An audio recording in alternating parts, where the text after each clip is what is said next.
everyone. Welcome back to PopCultX. And we're here today because we're starting a new feature for PopCultX. We're calling it our little TED Talk. And now you guys are familiar with TED Talks, where people enlighten us with their intelligence and their academia and what they're, experts on. But this is our TED Talk singular because we're going to focus just on one issue. And that issue at hand is, of course, Ted Lasso. So I am thrilled to be joined by another super fan of Ted Lasso, and that is Tori King. Welcome back, Tori King. Hey, thanks for having me. And out there, you might remember Tori has been with us a couple of times here in PopCultX, covering also Ted Lasso. We did our season 2 recap. She also gave us her initial impressions of Comic-Con, which was a lot of fun. So Tori and I will be doing each week after each episode of Ted Lasso season 3 when it releases. We'll be doing a little recap for you all, just giving you our thoughts and impressions and our likes and hopefully no dislikes. But that's kind of what we're doing. So Tori, any initial thoughts on what you're looking forward to with this TED Talk? Oh man, I'm just happy that season 3 is finally back. It's been way too long. What the heck, Jason Sudeikis at all? It's taken way too long. It was supposed to be here last year. So honestly, I'm just happy for season 3 to be back and to have someone to talk to about it. Yeah, I completely agree. It has been way too long. I think it was 2021, right? 2021 that season 2 came out, and maybe the buildup is worth the wait. I know some of the co-creators like Bill Lawrence has been busy with his new show Shrinking. That's also on Apple TV, which is also excellent. Really good. But we're not talking about that. We're talking about Ted Lasso. So just to give, let's start, I guess, with the season 2, kind of an overall view of how it left you and how it made you feel. What were your lasting impressions from season 2? Oh man, lasting impressions. There are a lot of loose ends that need to be tied up, and a lot of stories that were kind of in the middle of the dark forest, as Ted would say, and still haven't made our way out quite yet. I think season 2 kind of left us wondering what the heck is going to happen, especially with Nate, with Ted. Is he going back to Kansas? What's happening with the team, relationships? I think Keely and Roy were all kind of wondering, is there something else going on there? What's happening? So just a lot of unanswered questions that we have been waiting an entire year and a half to have the answer for. It kind of felt like that. What was it? That joke that he said, what does a British owl say in season 1? Yeah. And he never gets to answer that. And then season 2, you kind of forgot about the joke. And then he was like, hey, what was the answer to that joke? Oh, it's whom? And you're like, honestly, worth the wait. Worth the whole season wait. I feel like if season 3 is going to be anything like that little tiny joke, then it's going to be worth the wait, and it's going to answer a lot of the questions that we kind of maybe forgot about. Right. It's funny you mentioned that joke, because I went back in the past few days. I've been watching all of season 2, and then when Coach Beard asked him, "You never finished that joke," I couldn't remember it from season 2 because I had just been watching. Where did he say this? I didn't think to go back to season 1, so that's. I'll have to rewatch season 1 again as well, I guess. But there's no small detail that is forgotten about, no stone left unturned. That's obviously my favorite part. We talked a long time ago in our original podcast was every detail matters. Every detail matters. Every line matters. Every small instance in any of the episodes can come back a season, 2 season, 30 episodes later. So just seeing things that maybe the butterfly effect started in season 1 coming to fruition in season 3, that's what I'm excited about. I agree. So with that in mind, for season 3, what do you think excites you the most, or what of the possibilities of happening is makes you the most excited to come true, if it comes true? Oh man. One of my views is a little controversial. There's some debate. Okay. So I'll save that one for last. But I'm just excited to see AFC Richmond come back and kick some booty, because we all know hopefully what's going to happen is, I think, a lot of us think that they're going to eventually face off against Nate's team and Rupert's team, which is West Ham United, right? If I remember, West Ham United. I mean, season 2 ended with their practice, and then Nate turns around. He's all, evil looking and gray. The Imperial March plays, Yeah, and they just released the poster, the Ted Lasso poster, talking about, like, oh, I believe and believe. They all have this believe sign. So it's kind of like that was fun. What Ted has been working towards this entire time, these 2 seasons, these 2 years, however long it is in the Ted Lasso timeline of finding a home and making a family, making the team a family has finally come to fruition. And then them making it back from getting relegated. All we want to see is them win the entire tournament, and become number 1, or as Ted would say, win the whole frickin' thing. Did not say frickin' there, but I will say frickin'. So obviously that's what we all want to see, is them win the entire thing. Yeah. I think that we are going to get that. I think the posters have all showed us and foreshadowed that that's going to happen since season 1. But there's a little more at stake now with Nate being sort of the antagonist, and Rupert, we don't know what's going to happen. And like, did he have a black eye in the poster? I don't know. Did you look at the? Yeah, I heard about that, but I didn't really dive too deep into it. So I don't know. The teaser trailer is what you're speaking about that they released, where everyone was making their own belief signs. Because if you remember, at the end of season 2, Nate goes in there, grabs the belief sign over the locker room door, and rips it in half. So everyone's recreating their own in their own personalities, which I really liked. I really thought that was clever how they did that, and each character got to bring what they thought, and then they put it over each of their own lockers. So did he have a black eye? I don't know.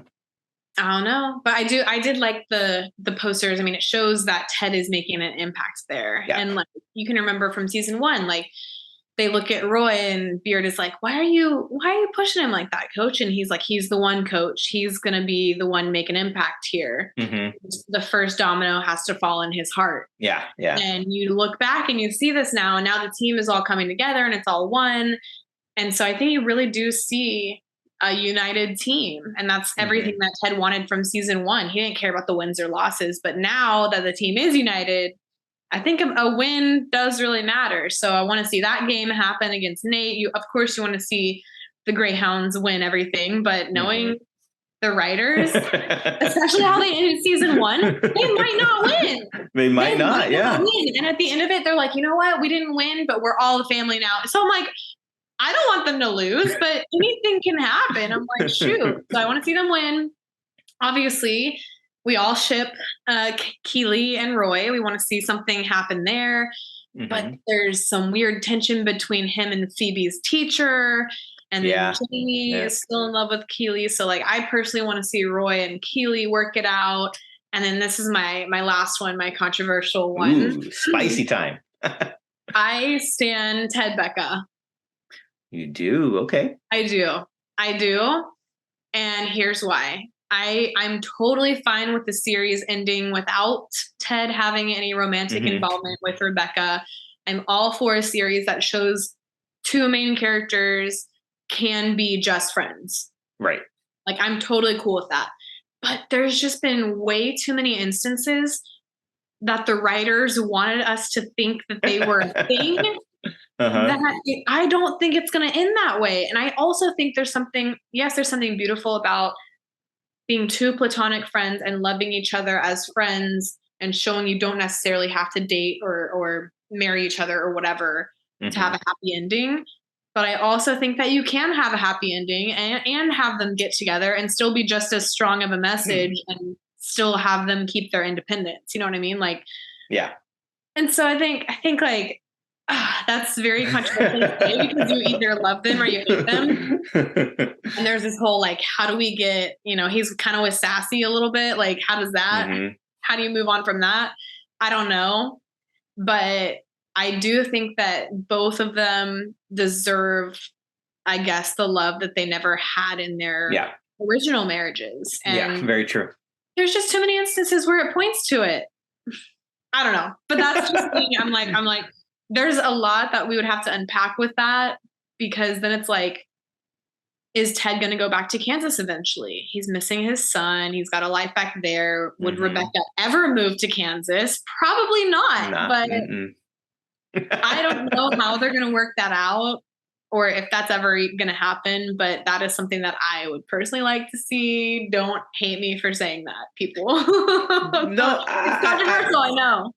I don't know if it's controversial. I mean, on Twitter, there's a huge Ted Becca camp, right? So, I mean, I could, like you said, I could see it going either way. I could see them going down the romantic side of their relationship, but I can also see them just remaining platonic friends and being okay with that.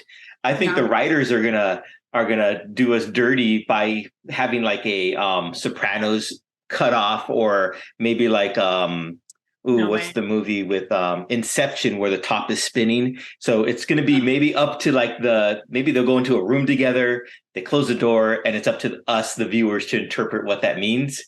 And so who knows? Maybe that's what they'll give us, and they'll say, you know what? It's up to you guys. You guys decide in your head if you want them to stay friends, they'll stay friends. If you want more, there you go. Wow. You know what? That is really interesting. I never thought about that. But that would be a way to totally end it and not, I guess, not lose either way. But I would say, if they did that, I would hate it. I would hate it because like I hated that in Inception. I'm like, just tell us if it's a dream or not. Like, I just want to know. Like, I hate those endings, but that's just me. I know people who love them and they're like, that's great. It's the best type of, ending that there can be, is you get to interpret it. I'm like, nah, I need things straight up. I think that would be a little out of left field though. Do you cause I don't think that they've really had anything like that in the other seasons. I think more so it's going to be like, they've sort of compared the whole series to Star Wars. Yeah. Yeah. Right. So, season 2 was Empire Strikes Back, right? Is season 3, would that be Return of the Jedi? Or what's the order, right? Is it Return of the Jedi? That's the order. Yeah, you're correct. Yeah. So this one would be a happy ending. Vader gets redeemed, aka Nate gets redeemed. The couples come together, like Princess Leia and Han Solo. I'm just saying, if they've been comparing it to Star Wars this entire time, I think it having an Inception-like ending would be a little uncharacteristic. You're correct. I would think that would be the case. I mean, they have proven to tidy things up nicely for us and tell us what they're interpreting it as. But who knows? I'm just saying they might do that. I mean, I would laugh. I would love it. I mean, I think like to the episodes like the one-off episodes from season 2, which was the Coach Beard episode and the Christmas Carol of the Bells episode, and how those two seemingly came out of left field for us, but those are two of my favorite episodes. Yeah, so it's like, would they change it up, the writing? I don't know. Maybe they have different writers in for season 3. Maybe they have to evolve, and who knows? Could be fun. Yeah. Well, and speaking of those episodes, though, like they didn't know that those episodes were a thing until after they had already written that season. So I think that also was part of it, why they did sort of come out of left field. This time, if you looked, there will be 12 episodes. And so they already knew that going into season 3, I think. So I don't think there's going to be any like wacky episodes that caught them off guard. But the last 2 episodes were written by the main 3. Okay. So Sudeikis, Joe Kelly, and the Scrubs producer. Oh my gosh, Bill Lawrence, right? Bill Lawrence. Yes. Yeah. So they wrote the last 2 episodes. So those are going to be like insane. I'm ready to have my heart ripped out. Like I'm so ready. Yeah. I don't know. So we'll see, I guess.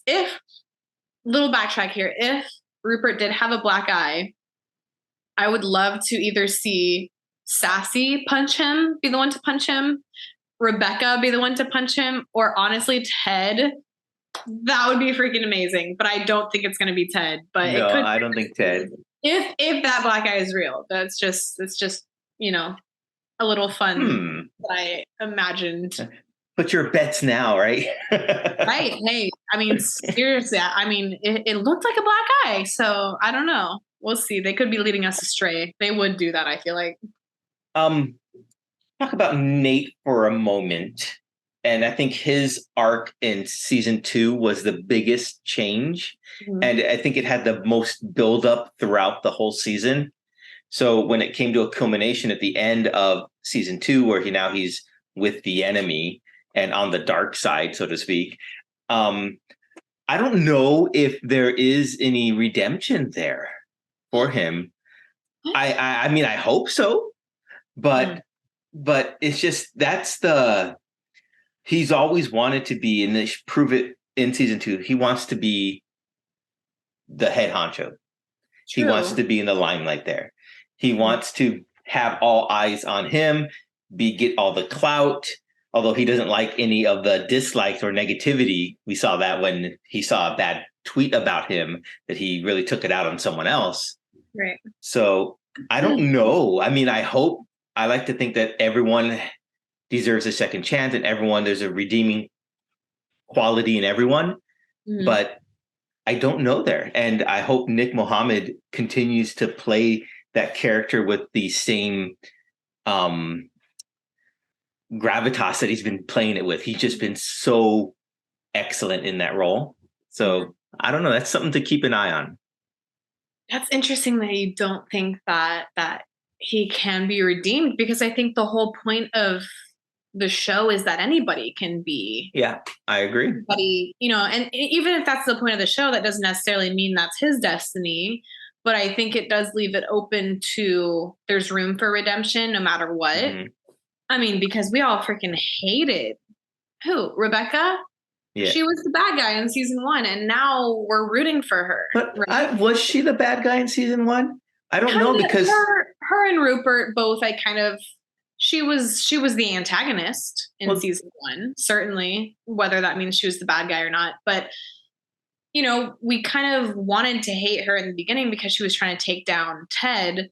But then we learned the only reason she was doing it was a place of hurt. And I think when we look at Nate's character, there's not a lot of difference there. I mean, his arc is completely different, but I think a lot of his ugliness and his whole reason for turning on Ted was hurt, but not hurt from Ted necessarily. And neither was Rebecca's. Mm-hmm. Rebecca's was hurt from Rupert. I think Nate's hurt was from his dad.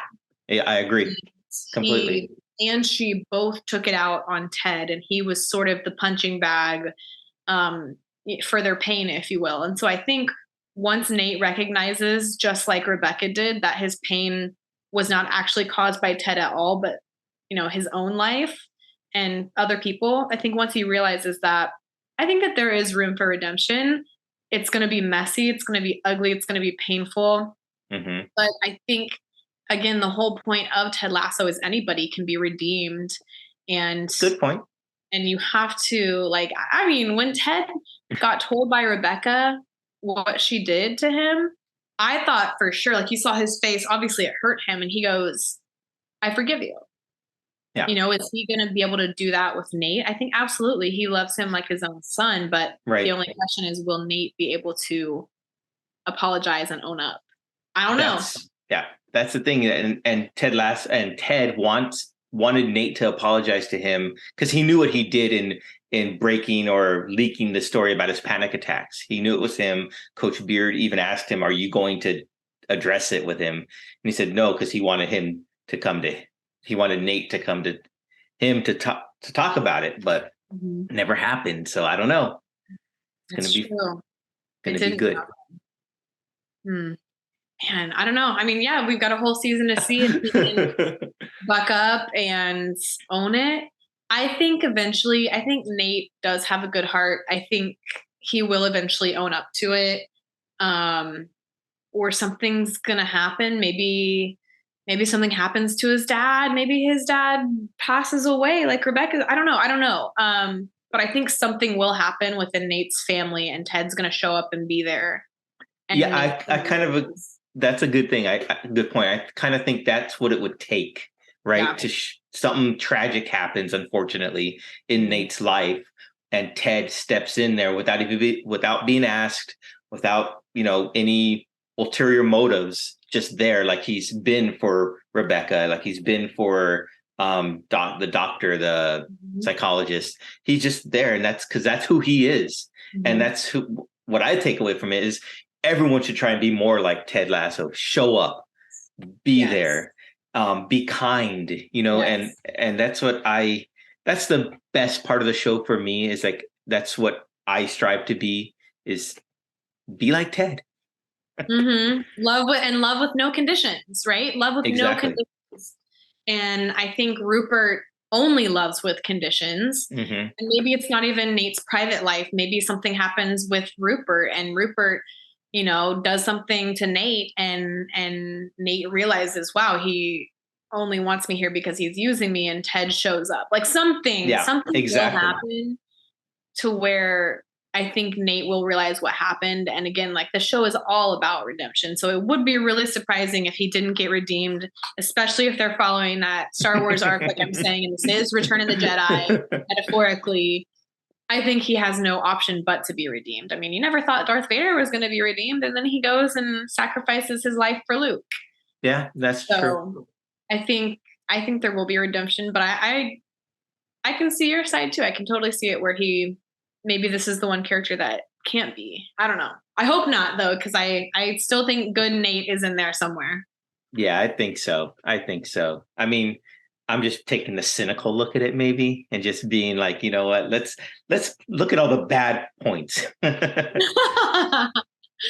Hey, someone has to, right? There's a community out there for that.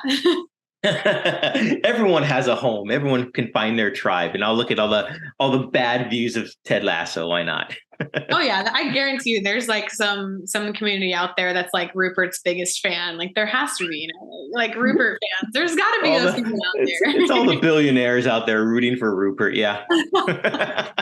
Yes. So, like, that's what I would do. You got it. Hey, there's a community for everything. Real quick, did you have a favorite moment in season 2 that was like, you look back on and it just makes you smile, or makes your heart just like burst with joy? Is there like one moment in season 2 that did that for you? Oh man, that's really hard. Oh, that's really, really hard. Oh gosh, I think that there were probably a lot of moments like that. I think the entire Christmas episode was that for me. Just realizing that this really is who Rebecca is, before she was hurt, and at her core, she's kind and generous and giving. And I think Ted sees that, and she showed up for him in his darkest moments. Yeah. I think it's very, again, like metaphorical that they were showing Ted at home. This was his first Christmas after being divorced, and he's watching that movie. Oh my gosh, what's it called? A Christmas. Oh gosh, what was the movie called? I can't remember it right now. Wasn't he watching It's a Wonderful Life? A Wonderful Life. It's a Wonderful Life. Yes, and the scene that is playing while he's watching it is the scene where he was going to jump off the bridge, right? And I think that's probably very much how Ted felt in that moment. Was I have nothing. I'm alone.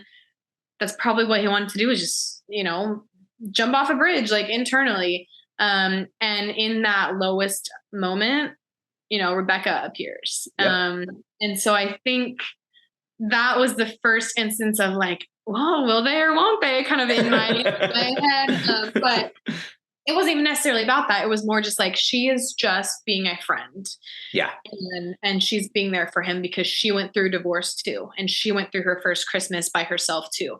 And she knows how he's feeling right now. And so just that entire episode, I mean, I was smiling ear to ear the entire episode. And then just seeing Danny Rojas with showing up at the party with the ponche and just being like, oh, it's chicken. And the wife was like, oh, Danny, I feel like there's tequila in here. And he's like, yes, this is pre-chicken. And just seeing their friendship blossom at the party. Mm-hmm. And so that whole episode made me smile.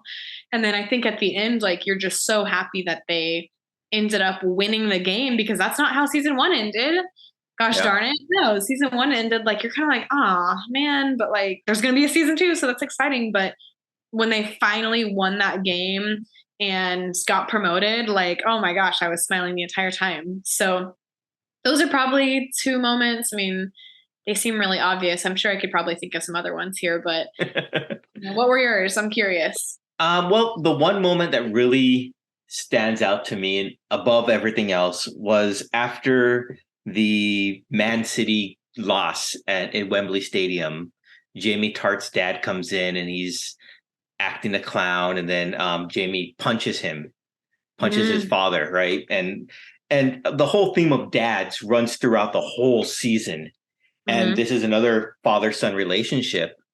And after he punches him, there's a awkward moment of silence in the whole locker room. And of course, Roy Kent walks up to him and just embraces him with a hug and lets him know that he's there for him. And we know their relationship isn't the greatest, right? So for him to take that upon himself and to be vulnerable, both of them in that moment, it really stands out to me. Even now, it's just like, ooh, it's just a really powerful moment for me. And that's my favorite moment, I think, of the season. Oh my gosh. Yeah, I cried. I definitely cried. I'm curious though, what was your initial reaction to, because I kind of thought Ted was gonna step up a little more in that moment than he did, but I think he just froze. Yeah. And I think we see Ted freeze a lot when it has to come with a father issue. And we learn later on why that is, because right after that, you see Ted rush out and he calls the doctor and tells the doctor about his father unfortunately committing suicide, and how and then later on we learn that he's the one that found the body and had to call his mom. So I think any instance with the whole father-son thing, unless he's talking about his own son, he kind of freezes. And so I was thrilled knowing the relationship between Jamie Tartt and Roy Kent and their contentious, very, very contentious relationship, that he stepped up and became that person for Jamie to lean on, was just beautiful. Yeah, that was, oh man, just thinking about that moment gives me chills too. I think there's not a lot of great moments in TV history like that, but that was definitely one of that one. And then the dartboard scene in season one are one of the best moments I've seen in TV in a long time. So definitely that was a good one too.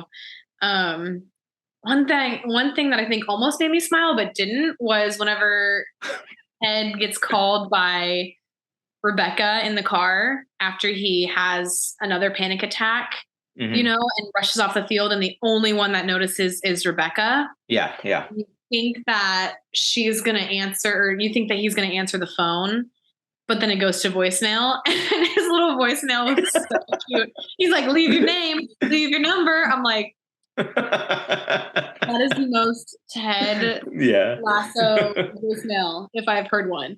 But like, just thinking about that moment, what could have been, like, what would have happened if he would have answered, right? I think that phone call is going to come back in season 3. I think he heard the voicemail. Heard the voicemail. I think he's been hanging on to it. I mean, Rebecca kind of poured herself out to him, and was it after the panic attack, or her mom left. I can't remember, but I think that voicemail is going to come back in season 3, and they're going to have to talk about it because they never did in season 2. So I think he's going to talk to her about that, and they're both going to realize, like, we really care a lot about each other and we're here for each other no matter what, that was after the panic attack where he claimed he had food poisoning, right? So I imagine, what if she had found him hiding in the doctor's office? See, that, oh my gosh, that would have been, what would have happened then? Oh my gosh, that would have been, wow. wow, I think that would have been a really powerful moment too. I think that would have changed everything. I think both of those, if she would have found him there or if he would have answered his phone, both of those could have been really riveting, season altering moments. But obviously they didn't happen for a reason. Right. And then we did get to see him develop his relationship with the therapist. And at the very end, when he left that little, the little army man in her drink, and he like got her back. I thought that was so cute. That was cool. Yeah, that was kind of epic. So there's a lot of moments. I mean, every episode makes you smile somewhere. It's really tough to pick your own couple of moments. I mean, it's just so well written and just so uplifting. And I just honestly smile almost the entire episode. Even the funeral episode, whenever I found out we were getting rickrolled, I'm like, gosh darn it. Like, that's brilliant, Right? It was the toughest episode emotionally, where they both really open up a lot. Yeah, true. It was such a tough episode. I mean, I cried, I laughed, I screamed, but at the end of the day, like, I ended that episode with a smile, and so that's the best part of any of these is you do walk away more optimistic and realizing like we can be kind and we can be a better person. And I love watching Ted Lasso because it's a show that does make you want to be a better person. Yeah. And what other shows make you do that, Completely agree. I couldn't have said it any better. It does make you want to be a better person. I completely agree. Well, everyone, if you enjoyed this is what you're going to be getting with season 3. After each episode, Tori and I will come here and we'll chat about it and how it made us feel. And you guys can feel free to leave comments. Let us know what you thought. So this is what our TED Talk will be. We look forward to meeting 12 times. You said there's 12 episodes. So we'll be at you with 12 times with their little TED Talk. So thanks for tuning in. Thank you, Tori, for agreeing to join me on this ride. I appreciate that. And it's going to be a lot of fun. I'm really looking forward to it. Any last words or thoughts you might have? Oh, man. Go Greyhounds. Let's go. Season 3, baby. I can't wait. I'm so excited. Way too long. Let's go. We're going to get ready for some more Emmy-worthy episodes here. I already know it. Definitely. So till next time, everyone, we'll see you after episode 1.